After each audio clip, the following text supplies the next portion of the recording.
చాగలమర్రి మండలం వెలుగు కార్యాలయంను స్త్రీనిధి డీజీఎం శశికుమార్ సోమవారం తనిఖీ చేసి ఏపీఎం సీసీ స్టాఫ్ మీటింగ్ జరపడం జరిగింది.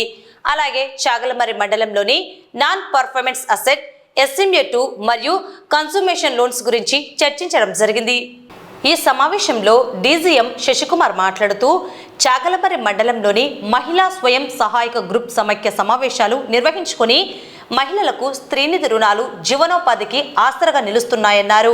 ఈ రుణాలతో పాడి పశువులు, కోళ్ల పెంపకం, వ్యాపారం, దుకాణం నిర్వహణ, పండ్లు, కూరగాయల క్రయ విక్రయాలు, కుట్టు మిషన్లు, పచ్చళ్ళు, వస్త్రాలు, బొమ్మల తయారీతో పాటు ఇతర కుటీర పరిశ్రమలు నిర్వహించుకునేలా ప్రోత్సహించాలని రాష్ట్ర ప్రభుత్వం అధికారులను నిర్దేశించిందన్నారు.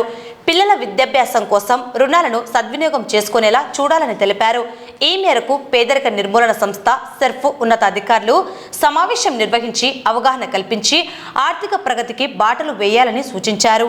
ఈ కార్యక్రమంలో స్త్రీనిధి మేనేజర్ దూదేకుల రుకియా, ఏపీఎం నాగమ్మ మరియు సీసీ సిబ్బంది హాజరయ్యారు.